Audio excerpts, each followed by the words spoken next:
അധികാരത്തിൽ വന്നതോടുകൂടി അദ്ദേഹത്തിൻ്റെ രൂപം മാറി, അദ്ദേഹത്തിൻ്റെ ഭാവം മാറി, അദ്ദേഹത്തിൻ്റെ ശരീരഭാഷ മാറി. അദ്ദേഹത്തിന് ചുറ്റും വന്ന് നിറഞ്ഞ ഈ പോലീസും ഉദ്യോഗസ്ഥരും പിന്നെ ഈ ബ്ലാക്ക് കാറ്റും എല്ലാം കൂടി അദ്ദേഹത്തെ എന്താ പറയുന്നത്, പ്രേതാവേശം പോലെ അദ്ദേഹത്തെ അങ്ങ് മാറ്റുകയായിരുന്നു എനിക്ക് തോന്നുന്നു. 10 വർഷം അദ്ദേഹം മുഖ്യമന്ത്രി ആയിരുന്നു.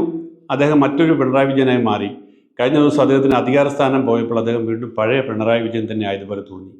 അതിന് ഏറ്റവും നല്ല ഉദാഹരണം, അന്ന് നിയമസഭയിലെ അംഗങ്ങൾ സത്യപ്രതിജ്ഞ ചെയ്ത ദിവസം നമ്മൾ ഓർക്കുന്നുണ്ടല്ലോ. അന്ന് ജി സുധാകരനായിരുന്നു അന്ന് പ്രോട്ടേം സ്പീക്കർ.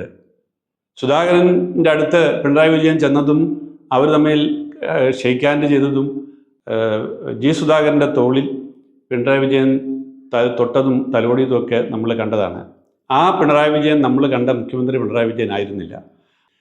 അതിനുശേഷം CPM-ൽ തന്നെ വിമതരായി വന്ന് മത്സരിച്ച് ജയിച്ച കുഞ്ഞികൃഷ്ണൻ, ഗോവിന്ദൻ, ഇവരെയൊക്കെ സത്യപ്രതിജ്ഞ ചെയ്തപ്പോൾ പിണറായി വിജയൻ വളരെ ഹാർദമായിട്ടാണ് അവരെയൊക്കെ സ്വീകരിച്ചതും ഷെയ്ക്ക് ഹാൻഡ് ചെയ്തതുമൊക്കെ. അപ്പോൾ പിണറായി വിജയൻ ഇപ്പോൾ ആ അധികാരത്തിൻ്റെ ആ പ്രേതാവേശം മാറി അദ്ദേഹം സൗമ്യനും സാധാരണക്കാരനുമായി. അപ്പോൾ ഇനി എന്തിനാണ് പിണറായി വിജയനോട് ശത്രുത ഈ CPM-ന്? CPM-ൻ്റെ ആ എതിർപ്പ് ഉണ്ടാവേണ്ട സമയത്ത് അവരത് ചെയ്തില്ല, അല്ലെ അവരുടെ സംഘടനാ സംവിധാനം അതിന് അനുവദിച്ചില്ല. ഇപ്പോൾ അദ്ദേഹം വളരെ നല്ല ഒരു പ്രതിപക്ഷ നേതാവായിരിക്കാനുള്ള എല്ലാ സാധ്യതകളുള്ള വ്യക്തിയാണ്. മാത്രമല്ല, അദ്ദേഹത്തിൻ്റെ ഭരണകാലത്ത് അദ്ദേഹത്തിൻ്റെ സർക്കാർ ചെയ്തതായിട്ട് ആരോപിക്കപ്പെടുന്ന കാര്യങ്ങൾക്കെതിരെ ഭരണപക്ഷത്തിരുന്ന ആരെങ്കിലും അല്ലെങ്കിൽ മുഖ്യമന്ത്രിയോ എന്തെങ്കിലും പറഞ്ഞു കഴിഞ്ഞാൽ അതിനെ പ്രതിരോധിക്കാനും എതിർക്കാനും കഴിയുന്ന ആൾ സാക്ഷാൽ മുഖ്യമന്ത്രി ആയിരുന്ന പിണറായി വിജയൻ തന്നെയല്ലേ. അപ്പോൾ തീർച്ചയായിട്ടും ഞാൻ പറയുന്നത് പിണറായി വിജയൻ അവിടെ ഇരിക്കട്ടെ.